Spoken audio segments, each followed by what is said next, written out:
posibilidad ng tagumpay o kabiguan, ng ligaya o lungkot. Kaya marapat lamang na tanggapin si Jesus bilang tagapagligtas at Panginoon. At matapos yun ay panariwain ang katapatan at paglapit sa Kanya bawat araw o day by day. Ang day by day ay naglalayong umalalay sa pang-araw-araw na pamumuhay. Narito po si Kuya Ed Lapis sa mensaheng pinamagatang Enemies of World Peace.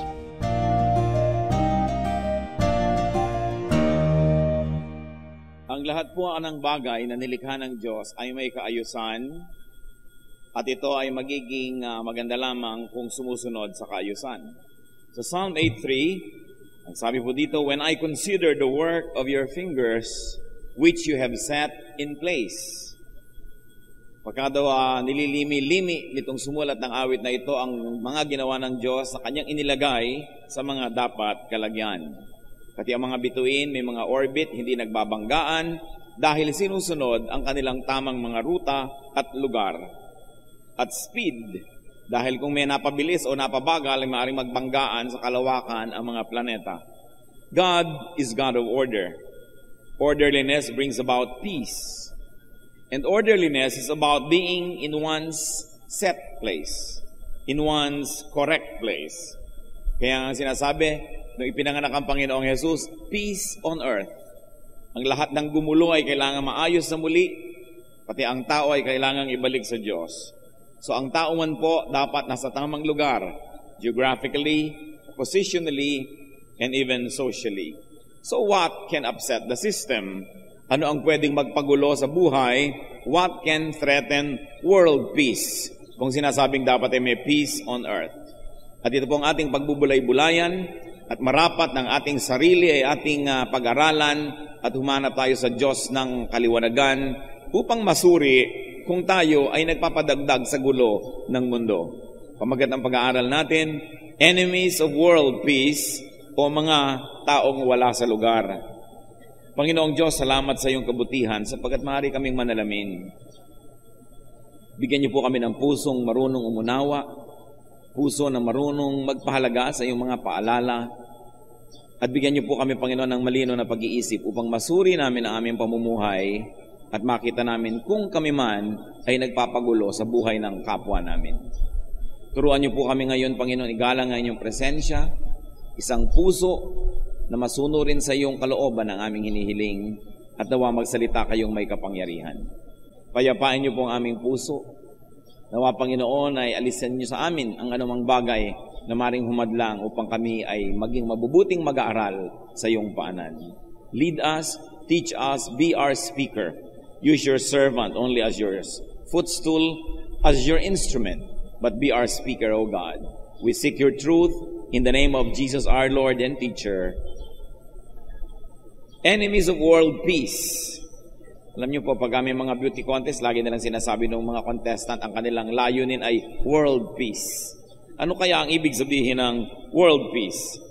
Pagka merong wala sa lugar, doon may gulo. Pagka wala sa lugar, halimbawa ang timpla ng ating katawan, sumobra yung sugar, sumobra yung salt, kumulang ng ganito, kumulang ng ganon, nagkakagulo. Kung mga one-way street sinalubong mo, nagbabanggaan, wala ka sa lugar. Kung two-way street naman at umaalis ka sa iyong lane, nababangga mo yung kasalubong, umaalis ka sa tamang speed limit, sa highway sobrang bagal ka, nabunggo ka na sa likod ng iba, o sobrang bilis ka, nakabunggo ka na ng iba, yan ang mga pagiging wala sa lugar. Disorder brings about trouble. Disorder happens when people are out of place or when they are not in the right place. When one is in the wrong place, his right place is empty. At isa yan sa mga problema pagka hindi tayo lumalagay sa lugar. Pag tayo wala sa tama nating lugar, yung tamang lugar, walang tao doon, walang gagawa. Kung ikay gwardya at dapat nakaposte ka sa pinto na ito, pag umalis ka dyan, nagkakaproblema dahil nawawala ng dapat taong nandyan sa tuwina. Pagka ikaw ay doctor on duty at bigla kang nawala at may emergency, malaki ang problema. When you are not in your right place, the right place is empty. And another problem is, When one is in the wrong place, he usurps someone else's possession. Someone is displaced. Merong nawawala ng lugar. Kasi kung wala ka sa iyong tamang lugar, kapatid, sisiksik ka sa lugar na wala ka naman dapat doon, so ang nangyayari sa taong dapat nandun, siya ang sinisiksik mo o siya ang nawawala sa kanyang dapat tayuan. And of course, when people are in the wrong places, the system is affected negatively. Kaya para sa world peace, lumagay sa lugar. Ang isang taong marunong, isang taong mature at makadiyos, lagi niyang iniisip, tama ba ang nilulugaran ko? Tama ba ang posisyon ko? May issue ang bansa, tama ba akong sumangkot o hindi? Merong eleksyon, sino ba ang tama akong iboto o hindi? Merong magkagalit ng mga kamag-anak ko, tama bang may kampihan ako o hindi tamang may kampihan ako? Ano ang dapat kong posisyon sa lahat ng bagay? Sino po ang mga wala sa lugar? Marami niyan. People who are out of place. Subalit bago tayo manghusga ng iba, ang mabuti, pag makakarinig po tayo ng paalala mula sa ating Biblia at mula sa salita ng Diyos, isipin natin agad, ako kaya ito, kaysa sa i-assign mo sa iba. Who are out of place o mga wala sa lugar? May pag-uusapan tayong 8. Kaya ang atin pong pamagat ay 8 kalaban ng kapayapaan sa daigdig or 8 enemies of world peace. Una, mga matandang nagbabata-bataan. Mga matandang isip bata, wala sa lugar. Dapat ang taong tumatanda ay may pinagkakatandaan. Dapat ang pag-usad ng panahon, bawat araw, linggo, buwan at taon, umaasenso ang ating pag-iisip, lumalalim ang ating pangunawa, humahaba ang ating pasensya. In other words, nagiging mature tayo. Sapagkat yung kakitiran ng isip, kakitiran ng pasensya, laging pagmamadali, impatience, selfishness, these are signs of childishness. Sa asal, sa ugali, sa pag-iisip, dapat ang tumatanda ay may pinagkakatandaan. Ang ating mga pangit na asal 10 years ago, dapat wala na ngayon, hindi nandiyan pa rin. At pag ipinahabaan pa ang buhay natin ng another 10 years, nandun pa rin na naman, parang walang nangyari. Lalong-lalo sa anak ng Diyos, na nakikinig pa raw ng salita ng Diyos, na nanalangin, humihingi ng presensya ng Espiritu, dapat may pagbabago. Hindi natin sasabing, ganyan talaga ako, ganyan na talaga ako, kaya nga may Diyos. Sapagkat sa ating pakikipag-isa sa Diyos, tayo ay patuloy na nagbabago, pabuti ng pabuti. Sabi sa 1 Corinthians 13:11, when I was a child, I talked like a child. I thought like a child. I reasoned like a child. When I became a man, I put childish ways behind me. Dapat iba ang behavior ng 10 years old and younger, ng 11 to 20 years old, 21 to 30 years old, nag-iiba-iba. We assume more responsibilities. We become more understanding of other people. We seek to understand and no longer just to be understood. And we seek to make peace rather than just continue to create and provoke war. Dapat ang itinatanong natin sa sarili, mga kapatid, araw-araw, nagmamature ba ako? Lalo yung mga nananalamin at nakakakita na ng mga kung ano-anong pilege sa kanilang mukha, and you see that talagang nagwawagi ang force of gravity. No? Ang hindi nyo lang itatanong, meron ba akong wrinkles? Meron ba akong ganito? Meron ba akong ganyan? Nakakaramdam na ako ng arthritis? Nagkakaroon na ako ng rheuma dito? Nagkakaroon ako ng gano'n? Hindi Maganda rin chinecheck yan. Pero ang mahalaga, itatanong natin sa sarili, nagmamature ba ako? Nagde-develop ba ang aking pag-iisip? So isang mga wala sa lugar, matandang nagbabata-bataan. Ang daming gulong nililikha niyan sa planeta. Pangalawa po, na enemy of world peace, mga nanay na nakikipagkumpetensya sa manugang na babae. At ito ay napakalaking gulo sa mundo. Mga nanay na nag-asawa na ang mga anak, nakikipagagawan pa sa atensyon, sa panahon, sa sweldo, sa kabuhayan, sa katapatan ng anak na lalaki. Ang nangyayari ngayon, nagkakakompetensya ang manugang na babae at ang biyenang babae. At sinasabi ko po sa inyo mga kapatid, mas malaki ang threat niyan to world peace kesa sa arms build-up ng Iran, kesa sa mga threat ng Korea, kesa sa gulo ng fasismo o kaya ay ng komunismo o maging ng terorismo. Sapagkat nearly every household has a mother-in-law and a daughter-in-law. Hindi naman lahat ng bahay ay mayroong bomba atomika. Hindi naman lahat ng bahay ay may mga kanyon. Pero ito ang pinakamalaking gulo. Nalilimot ng mga ina na ang kanila pong papel ay palakihin ng anak at matapos ay i-deliver ito sa mapapangasawa. Ang partner ng ina ay ang ama, hindi ang kanyang anak. Ang partner ng may asawa ay ang kanyang asawa, hindi ang kanyang magulang. Bagamat dapat tayong patuloy na maging mapagmahal sa ating mga magulang, wala dapat nalilito kung sino ang sino. Genesis 2:24, sabi po ng salita ng Diyos, "For this reason, a man will leave his father and mother and be united to his wife, and they will become one flesh." Malaking threat sa world peace. Sabi nga natin, hindi ang nuclear arms ng Iran, kundi ang pagsasawala sa lugar ng magbiyanan. Ang pagkawala sa lugar na ito ang madalas na ugat ng hidwaan ng magbiyanang babae. And I tell you, sa atin pong karanasan ng 3 dekada ng pagpapastor, ito ang pinakamalaking problema ng sangkatauhan, ang magbiyanang babae. Higit pa sa drugs, higit pa sa krimen, higit pa sa tsunami o mga bulkang pumuputok o kaya yung mga gumuguhong mga bundok, sapagkat mas maraming buhay na sinisira ang ganitong mga hidwaan. Dapat lumagay sa lugar. Ang babae ay reyna sa bahay ng kanyang asawa, hindi sa bahay ng kanyang anak. Kaya ang mga manugang na babae, kung nakikisuno naman kayo sa inyong mga biyenan, ang reyna doon ang inyong biyenang babae. Pero ang mga biyenang babae naman, kung nasa bahay kayo ng inyong anak, huwag lilimutin, ang reyna doon ay ang inyong manugang. Pag ang lahat ay lumulagay sa lugar, hindi magkakagulo ang mundo. Ano po ang isang description sa isang babaeng matino? Proverbs 31:27 and 28. She watches over the affairs of her household. Her husband praises her. Nakikita niyo po ang inaatupag niya ang kanyang sariling tahanan at ang gusto niyang makasama, ang pagpuring dapat niyang tanggapin ay galing sa kanyang sariling asawa. Isa lang ang pwedeng reyna ng tahanan sapagkat iisa ang trono at nagkakagulo ito pag may nag-aagawan. Ang nanay, partner ng tatay. Manugang na babae, partner ng anak na lalaki. Hindi yan dapat nakakalito. Napakasimpleng katotohanan na walang dapat nakalilito.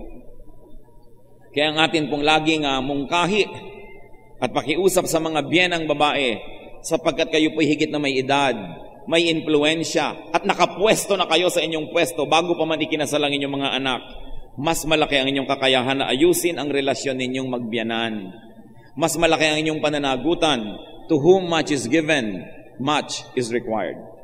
Hindi naman dapat limutin ang mga manugang na dapat niya talagang gawin ang lahat ng kaya nilang gawin upang maging magalang, mapagmahal, upang maging mabuting manugang. Subalit, sa edad na lang, pag kayo'y tinuusan ng Diyos, mas malaki ang pananagutan ng mas nakakatanda.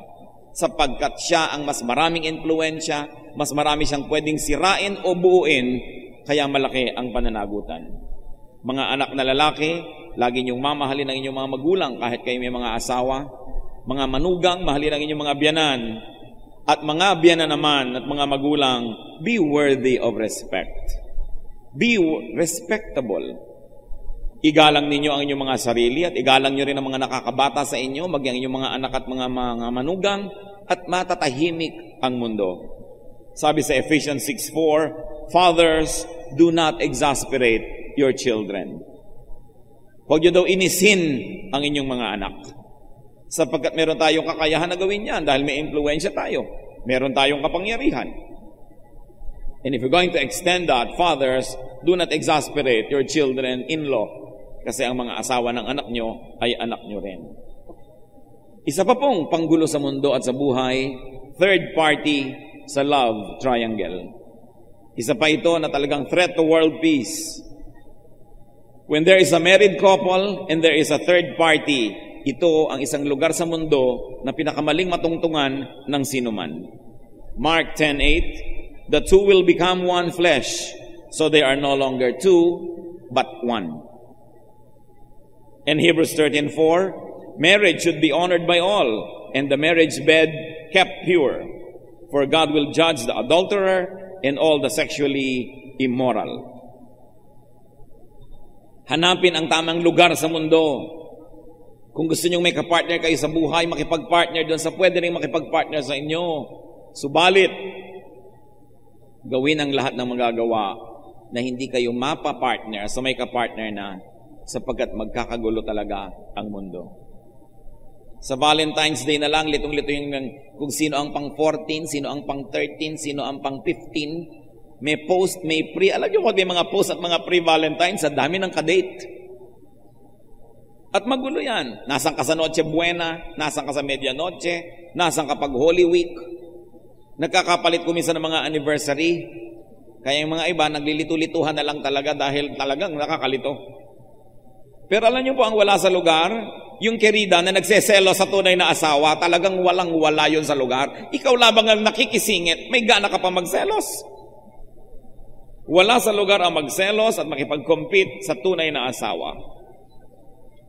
Kahit ka pa nga kerida, magkaroon ka naman ng class, huwag mong limutin kung sino ka.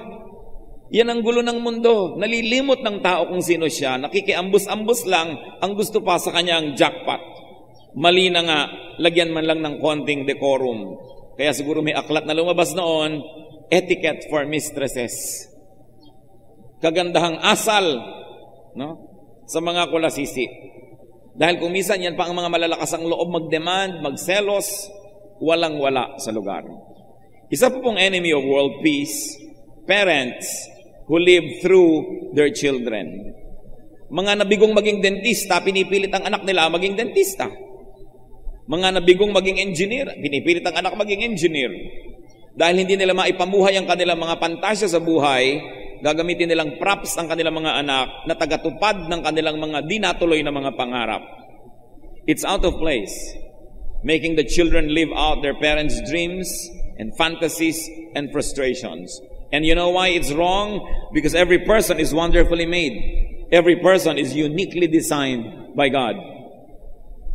Psalm 139 verse 14, I praise you because I am fearfully and wonderfully made. Ang bawat nilalang ay kahanga-hanga ang pagkakalikha ng Diyos. At meron siyang likhas na ibinigay ang Diyos. At ano po ang tungkulin ng mga magulang? Tulungan ang batang hanapin ang likas na mga bigay na to't kaloob at siya ay doon mag-develop as a person. Parents are to help their children become what they are designed to be. Marami sa mga magulang nalilito anong ibig sabihin ng pagiging magulang. It is to nurture our children so that they can become what God intended them to be. Another enemy of world peace, people who live on others. Kanina, people who live through others. Ngayon naman, people who live on others. Yung mga tao na ang iniinom nila ay iniistro nila mula sa dugo ng kapwa. People who harvest what they never plant. 2 Thessalonians 3:10, if a man will not work, he shall not eat. Ang mga tamad ay hindi dapat na naghahanap ng ginhawa ni ng makakain man lamang, except of course when we are sick or we are momentarily unable to make a living. Genesis 3:19, ano po ang utos ng Diyos sa tao? By the sweat of your brow you will eat your food.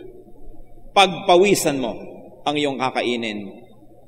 Huwag yung ang tanda-tanda mo na nakaasa ka na lang lagi sa kuya mo o sa kapatid mo o sa ate mo. Pati pambili mo ng cellphone na gusto mo pa ay may bread toaster sa loob. Hihingin mo lang pala, ang yabang-yabang mo pa mag-cellphone. Ang load mo, dinidilihensya mo lang, text ka pa ng text.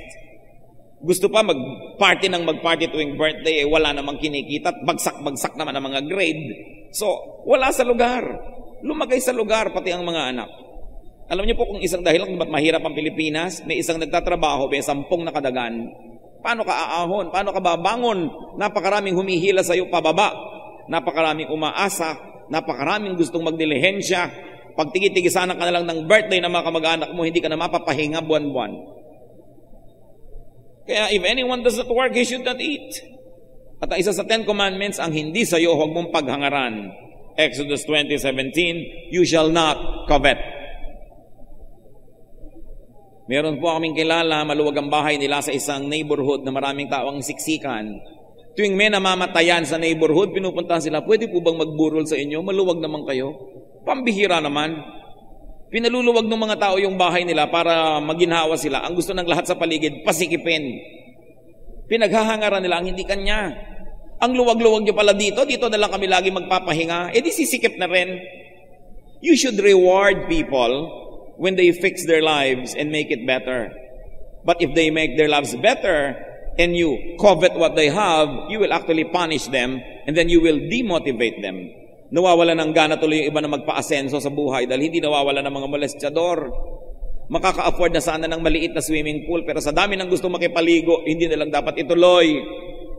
Makakapagpatayo na dapat ng maliit na bahay bakasyunan sa dami ng gustong makibakasyon, napeperhuisyo ang kapwa na pinapa-asenso ang sarili dahil pinagnanasaan ng mga kaibigan at kapitbahay at mag-anak ang di naman nila pinaghirapan. Isang masamang ugali at hindi dapat na pinaiira lalo sa mga anak ng Diyos. Hindi balik kung kayo inaanyayahan at iniimbita. Pero yung naimbita kayo minsan, hindi ibig sabihin automatic na lagi na kayong naiimbita. O kaya ito kayong iniimbita nyo na ang inyong sarili. An invitation is good for only one entrance. You need another invitation for another entrance. Lumagay sa lugar. Meron pa na makakakita ng maluwag na bahay ng isang tao, pati mga hindi kakilala ng taong yung gustong dalhin doon. Pwede ko bang gamitin ito? Kasi meron ako mga kaibigan na gusto nila sa maluwag na bahay. Kung wala kayong bahay na maluwag, magpasensya kayong tumira sa bahay ng posporo. Bakit yung paghahangaran ng hindi sa inyo? Wala sa lugar, magulo ang mundo. Another enemy of world peace, subordinates. Mga sakop na ayaw pasakop. People who break the chain of command. May kaayusan ng lahat ng bagay. May chain of command. Titus 2:9 and 10.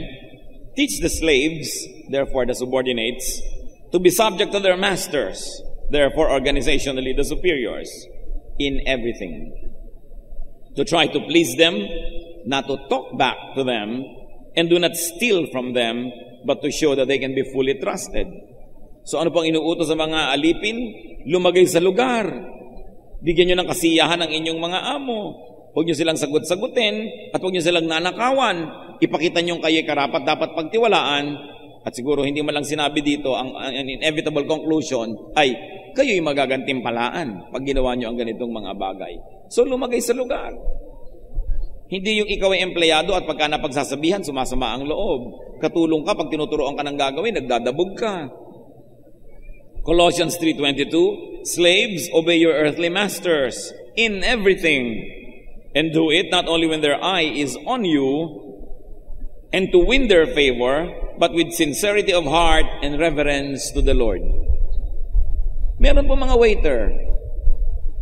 Tatawagin mo dahil itatanong mo ang tungkol sa mga gusto mong makain. Ang tagal-tagal mo nag-iisip, sabi, ganyan na ng ganyan. Impatient na. Kasi sabi mo, ano bang tawag sa'yo? Waiter po. Ano bang ginagawa ng waiter? Di wait. Mag-wait ka dyan, huwag ka magdabog. Yan ang trabaho mo.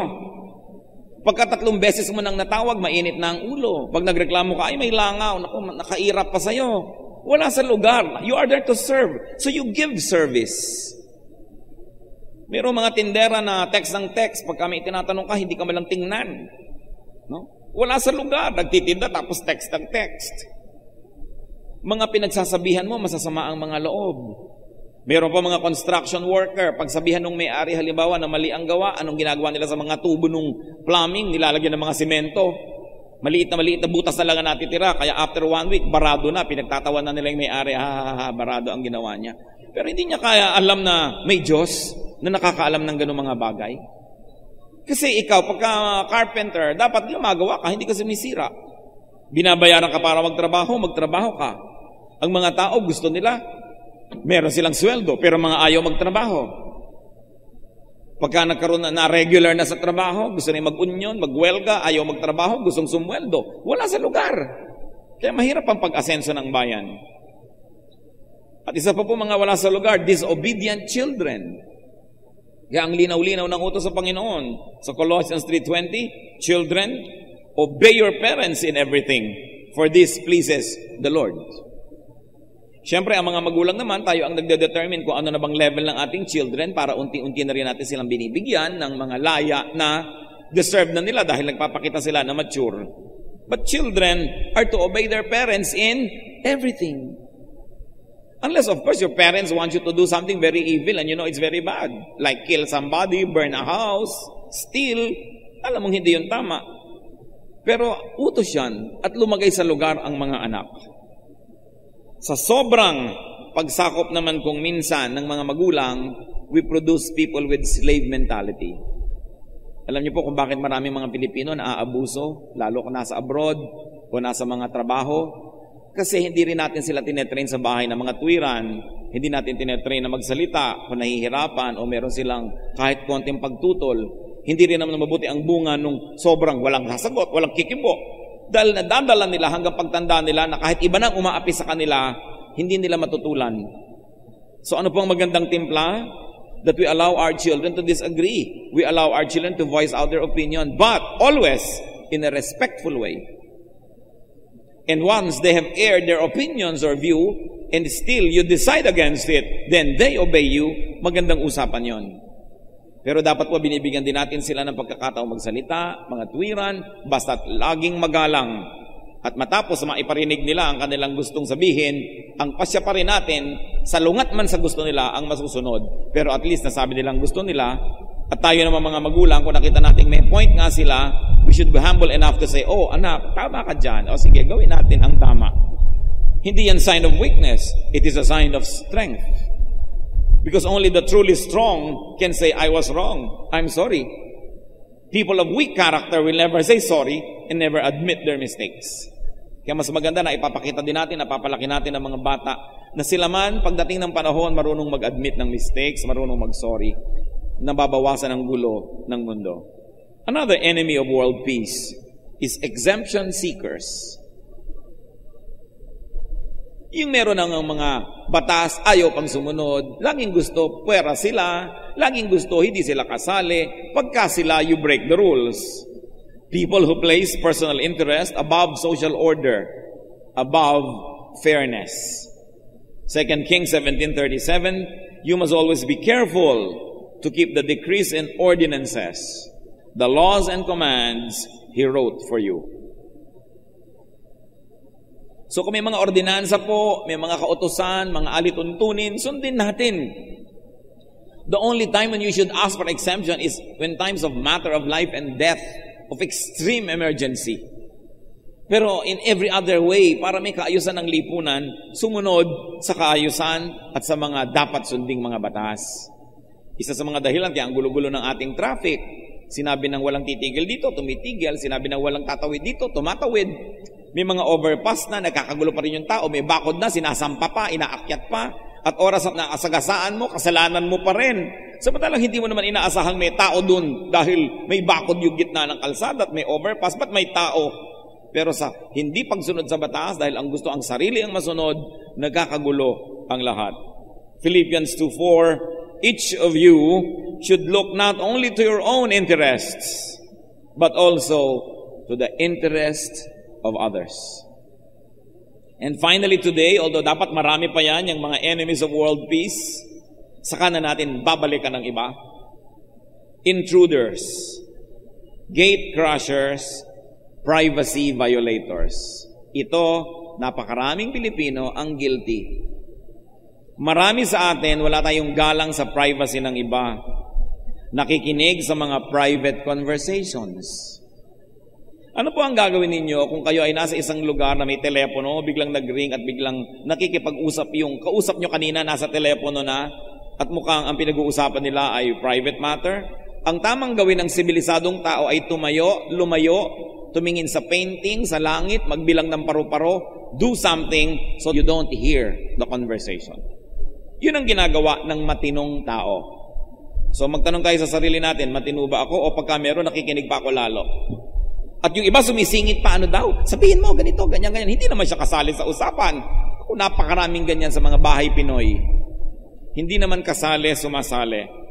People who read someone else's letters, o kaya ngayon, mga text. Pag hindi nyo cellphone, hindi nyo dapat binabasa ang laman yan. Liba na lang siguro asawa kayo. At meron kayong duda na may ka-text yan, pwede siguro dahil hindi na siya separate from you, you are one.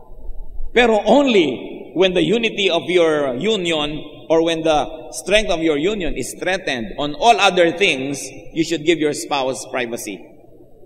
Yung pakikitungo niya sa kanyang mga kamag-anak, sa kanyang mga kaibigan, sa kanyang mga empleyado o kasama sa trabaho, may privacy siya dapat doon.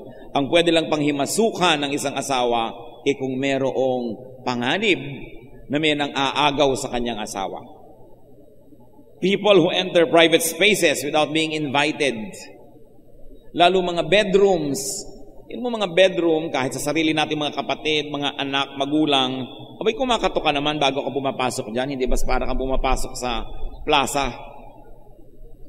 May privacy dapat tayong ibinibigay sa ating mga kapwa-tao, including private moments. Kung minsan nakikita mong merong tao, nag-uusap sila, bulungan na nga, lalapit ka pa, sasali ka pa, mag-aalok ka pa ng kung ano-ano, gusto mong kape, gusto mong candy, kasi gusto mo lang sumali sa usapan. Minsan may mag-amang nag-uusap o mag-ina, magkapatid, mag-asawa. Pag nakita niyong medyo tahimik ang usapan, huwag mo na kayo sumali. Liban na lang, yayain kayo, hali kayo rito, makiupo dito. Kasi napakahirap nung, lalo kung maliit ang space nyo sa bahay, tapos wala pa kayong paggalang sa isa't isa, sobrang daming pressure. Umiinit tuloy yung ulo ng mga tao, hindi maipahiwati kung ba't nagdadabog, yung pala naiinis na, hindi naman masabi, dahil hindi nga tayo na-train magpahayag ng ating damdamin. So kung ano-ano tuloy ang ginagawa, kung ano-anong escape ang ginagawa, lalong lumalaki ang problema. Kahit po mga magulang, asawa, kapatid o kaibigan, dapat gumalang tayo sa privacy ng ating kapwa. So Genesis 43:30, ano pong nakita natin ginagawa ni Joseph? Joseph hurried out and went into his private room. So meron siyang sariling kwarto kung saan kung gusto niyang umiyak, tumawa, malungkot, sumaya, ay meron siyang pagkakataong gawin yon na hindi napapanood ng iba. John 6:15, Jesus withdrew again to a mountain by himself. So pati ang Panginoong Jesus may mga private moments. Hindi niya kasama yung mga disciples, nag-iisa lang siya. So bibigyan po natin ang ating mga mahal sa buhay ng private moments. Hindi ibig sabihin no, na hindi na nila tayo mahal o dapat na tayong magalit kung sila'y nananahimik sa isang gilid kung gusto nilang mapag-isa sandali. Pati po ang ating mga pinagtitiwalaan ng mga sikreto, our confidants, must respect privacy. Even the so-called partners in crime must respect privacy. Ano pong ibig kong sabihin? Nung araw, meron kayong ginagawang masama kasama ang isang taong ito. Tapos ngayon, naging Christian kayo, nasa church kayo, gusto mo magpatotoo, gusto mong bulat-latin ang bituka mo sa harap ng lahat. Pero yung bituka mo lamang ang bulat-latin mo, huwag mo siyang isasali. Kung mo sasabihin ka, mga kapatid, nung araw po ako'y nakikiapid. In fact, ang kaapid ko po ay nandito. Nakaputi po siya ngayon. Naku, pinapawisan na ng malapot ang mga tao kung sinong ibibisto mo. Kaya yung testimony kung minsan nakakatakot gawin. Kasi ang mga nagtetestify, hindi nila alam kung saan titigil at kung hanggang saan ang pwede nilang sabihin. Akala nila, ang ibig sabihin ng magandang testimony, bulat natin ang kahuli-huli ang imaymay ng kanilang bituka sa publiko at pagpiestahan ang lahat ng kanilang mga ginawang kalaswaan. Dapat pag nagpapatotoo, general terms lang at na hindi sobrang nag-glorify yung sin, yung devil. At kung may kasama kayo sa paggawa ng kaaliwaswasan at hindi naman siya nagkukusa na magpatotoo, huwag niyo siyang isali. Then you can say, meron po ako nakasama noon sa kasalanan. Yun na lang. Pero huwag na magbigay pa kayo ng clue at kung ano-ano pa. Dahil hindi ninyo buhay yung buhay niya. Maski nagkabuhalang buhay nyo noong paman. Hindi tayo kumisan marunong mag-handle ng ganyan. At alam niyo po ang isang napakahamak na uri ng pag-iisip at ugali. Yung magkaibigan kayo ngayon, maganda ang samahan ninyo, friends kayo, vibes kayo, at may mga isinyers ang sikreto, at bukas, nagkasamaan kayo ng loob, at nagalit ka at nag-away kayo, lahat ng sikretong alam niya, ibubulgar mo. Ito ang pinakamababa at pinakahamak na ugali. Because whatever is shared with you in confidence and in good faith must be respected, though you are no longer friends. Kung ikaw ay tunay na tao. Sapagkat kung magkaaway kayo nung araw, hindi niya sasabihin yan. Kung hindi kayo magkapalagayang loob at hindi maganda ang inyong samahan, hindi niya sasabihin yan. So sa paggalang mo na lang doon sa magandang panahon na kayo nagkakasundo, hindi mo dapat i-violate ang trust niya noon. Ngayon, kung magkaaway na kayo ngayon, may nalaman ka pa ngayon, Although hindi pa rin maganda, pero kung gusto mong sabihin, yun lang. But not the things that were shared in good faith. Ang pamumuhay po, hindi lang mabuhay ka, dapat maging tunay kang tao. Kaya sabi ng matatanda, madaling maging tao, mahirap magpakatao. Sapagkat ang isang tao, pag nagtampo na, pag nagalit na, sisirain na niya, pati yung magandang panahon na pinagsamahan nila noon. You must cherish and respect the sacredness of good relationships, of friendships, even though sometimes you are not friends anymore. At yan po natin nasusukat kung anong uri ng tao ang ating kausap. Kung yung dating ipinagkatiwala sa kanya dahil maganda ang samahan, ngayon ay pinagtataksilan niya dahil masama ang kanyang nararamdaman sa ngayon. Ito isang napakahamak na uri ng ugali. Proverbs 11:13, a trustworthy man keeps a secret. Kaya yan ang magandang sukat po ng ating pagkatao. Ang magandang sukat ng pagkatao ay hindi yung dami ng iyong sinasabi at ipinamamalita, kundi yung dami ng sinasarili mo na lang. Kung ano ang dami ng iyong pagtitimpi, mas maganda na salamin ng ating pagkatao. So, ano po ang mga enemies of world peace? Sige nga, for a few seconds, huwag kayong titingin sa notes, makipag-review kayo sa katabi nyo. 8 yan, enemies of world peace. Come on, review. Sabi na nga, mag-review kayo sa katabi nyo eh. Yung iba nakatingin pa sa kawalan. O ano-ano po? Matandang, nagbabata-bataan, wala yan sa lugar. Nanay na nakikipagkumpetensya sa manugang na babae. Hindi natin binanggit ang mga magbiyanang lalaki dahil bihirang-bihirang may gulo yung dalawang yan. 99.999999% ang mga magbiyanang babae. At mas malaki ang pananagutan nino ng matanda o ng bata? Ng matanda. Dahil kaya nga siya matanda, dapat may pinagkatandaan siya. Huwag siyang mauna sa pagbabata-bataan. Sino pa po? Third party sa love triangle. Parents who live through their children, people who live on others, insubordinate subordinates, exemption seekers, and intruders, and privacy violators. Yan po ang nagpapagulo sa mundo, hindi ang mga nuclear warhead sa Iran. Hindi ang armament ng North Korea dahil hindi naman tayo natatabla noon kahit kailan ngayon.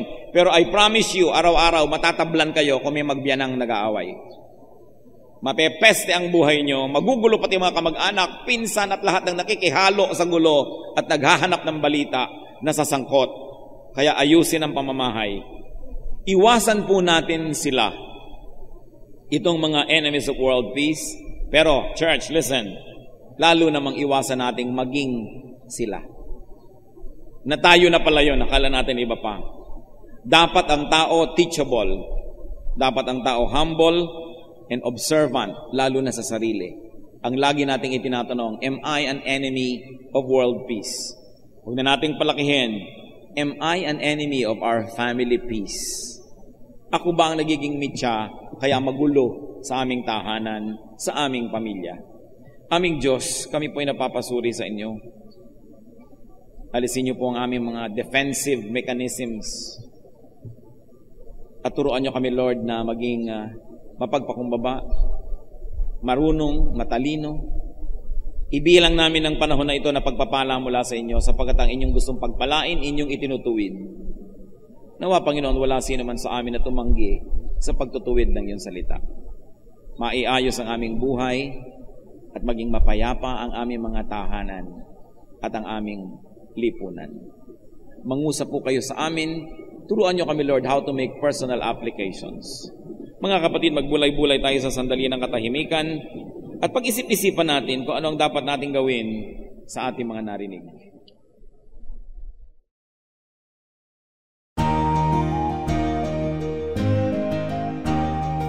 Ang katatapos pong mensahe ni Kuya Ed Lapiz ay pinamagatang Enemies of World Peace.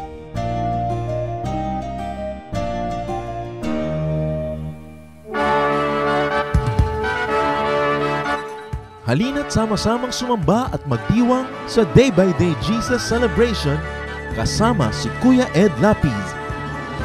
Bulwagan ng Panginoon PICC, one Sunday a month, Philippine International Convention Center, Rojas Boulevard, Pasay City. All other Sundays sa mga day-by-day mini bulwagan ang pagtitipon. Para sa buwan ng Setyembre, gaganapin ito sa September 1, 2024. 8 a.m. ang First Jesus Celebration, 10 a.m. naman ang Second Jesus Celebration.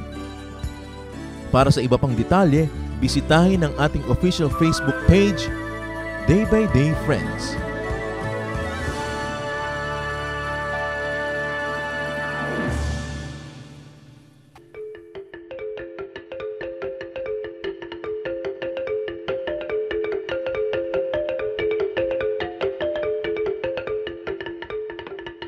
Dumako po tayo sa mga hiyas ng bayan, mga kayamanan po ng ating lahi, ng ating lipi na maaari nating pagyamanin, kilalanin at itampok. At ito po ay atin ding ipamana sa mga darating pang henerasyon. Ang atin po ngayong itatampok na hiyas ng bayan ay ating mga kasabihan. Marami po tayong magagandang mga kasabihan. At bakit po kayamanan ng bayan ang mga kasabihan? Sapagkat ito po ay mga karunungan na naipon, sinala, niliglig, binuo ng panahon. Sa tagal ng ating mga karanasan bilang isang bayan, bilang mga mamamayan, bilang tao, ang ating po mga ninuno ay nakabuo ng mga salawikain na nakabase sa mga mahahaba, matatagal at malalalim na mga karanasan. Kaya dapat lamang namang pahalagahan ang mga kasabihang ito sapagkat hindi naman tayo basta-basta makakaimbento ng kasabihan sa loob ng isang araw o isang linggong karanasan.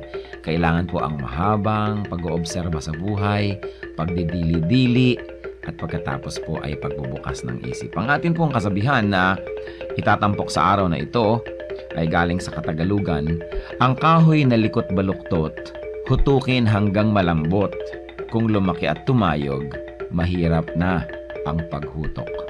Talaga nga naman po, tamang-tama. At ito po ay galing sa UP Cultural Dictionary for Filipinos ni Thelma B. Quintanar at mga kasama. Uulitin ko po ang kasabihang ito. Ang kahoy na likot baluktot, hutukin hanggang malambot. Kung lumaki at tumayog, mahirap na ang paghutok. At siyempre, ito po ay hindi naman talaga tungkol sa mga kahoy ang pinag-uusapan. Bagamat napakaganda po nung nakikita natin dito na imagery, yung kahoy nga naman na puno habang maliit pa lang at malambot pa ang mga sanga at malambot pa ang katawan at medyo likuyan o baluktot o kung saan-saan pumupunta kayang-kaya pa nating hutukin, lagyan ng suhay at iurong dito o kaya ay patigasin sa ganong patungong direksyon. Subalit kung yan ay malaking-malaki na at punong-puno na, hindi na natin yan pwedeng maiba dahil matigas na at mataas na, baka hindi pa natin maabot. At ito po naman siyempre yung metaphor na ito ay may kinalaman sa pagpapalaki ng mga bata, sa paghubog ng kaisipan, sa paghubog ng mga paniniwala at mga pagpapahalaga. Napakahalaga ang pagtuturo sa bata ng mga konsepto ng tama at mali, ng maganda at ng mga hindi maganda, habang ang tao ay bata pa, habang ang kanyang isip ay mura pa, at habang siya ay masunurin pa, habang siya ay dependent pa at umaasa pa sa kanyang mga magulang o sa mga matatanda, habang siya ay teachable and impressionable, ay kailangan na dumating tayo sa talagang masusi at seryosong pagtuturo. Napakahalaga na turuan ng mga bata sa tamang panahon. Huwag po nating ipaurong-urong ang pagtuturo sa mga bata. Pag kami mga itinatanong, huwag natin sabihin, bata ka pa, hindi mo pa malalaman yan, saka na, pagtanda mo na. O kaya, ano ba, kabata-bata mo, ang dami mong tanong, malalaman mo rin yan pagtanda mo. Kailangan po maingat tayo sa pagsagot sa mga tanong, ibigay po natin ang mga sagot na tumpak at tama, at itrato natin ang mga bata na parang matanda kung ating kausap, igalang din natin sila, at bigyan natin ng mga tamang paliwanag. Tandaan po natin ang pagbabantay, ang pagtuturo, ang paghuhutok sa mga mumunting mga bata. Yan po ay magkakaroon ng panghabang buhay na epekto sa kanilang buhay. Kaya isa pong mahalaga na paalala rin sa ating mga magulang, bigyan natin ng oras ang ating mga anak, bigyan natin ng panahon na mahutok yan sa tama. Sapagkat kapag malaki na, mahirap na po yan na ibahin pa. Kaya ilapit natin sa Panginoon habang maaga, palakihin natin ang may takot sa Diyos, palakihin natin na kasama ay mga mananampalataya, nadidinig ang salita ng Diyos, mga Kristiyanong awitin, at nang sa gayon, ang batang ito ay lumaking nasa tamang direksyon. Sabi rin po yan sa Bible, train up a child in the way he should go, and when he is old, he will not depart from it.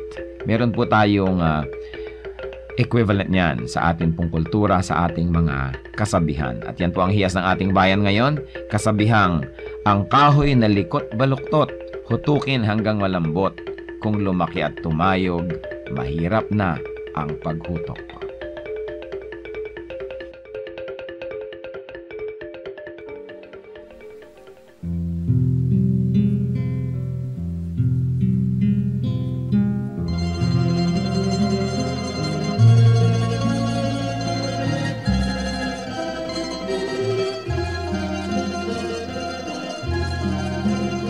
Nagdaan ng kahapon, iniwan ang layon, subalit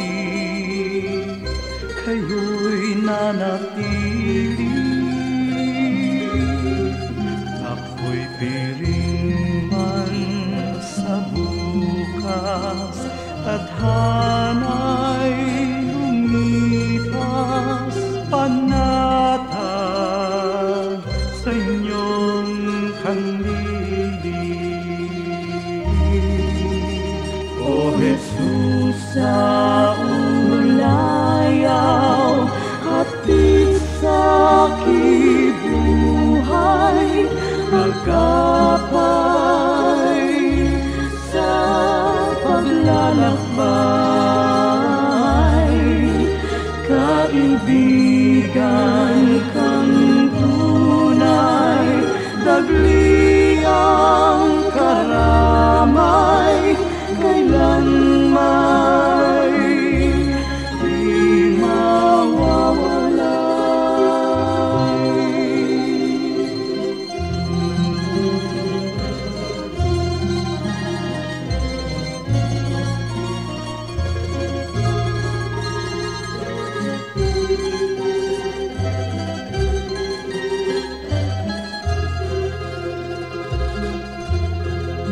sa tamis ng iyong hiya, masakit at hirap, sadyang hindi mananaig. O Jesus, kaulayaw, gawin pang malinaw sa akin ang iyong pag-ibig.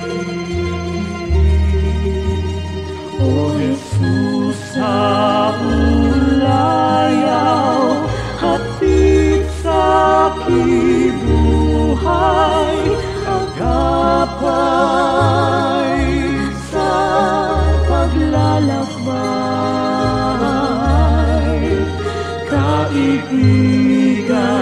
kang tunay, dagli ang karamay, kailanman di mawawalay.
lalakbay,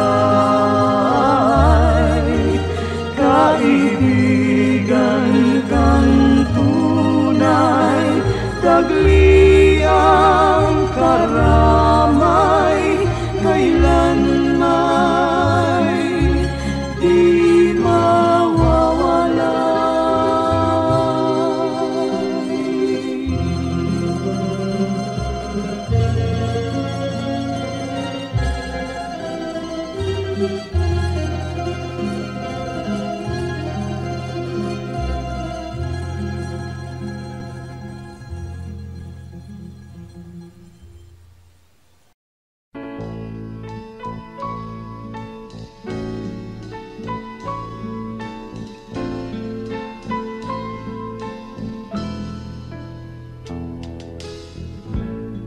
Tungayan ang buhay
buhay kong ito.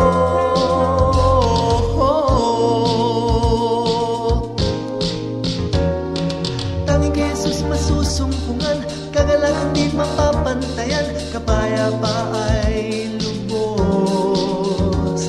Tunay na si Jesus ang tanging daan, patungo sa may sa Kanya lamang, ligaya'y hatid sa'yo. Napawi na mga katanungan, ang buhay ko ngayon mayroong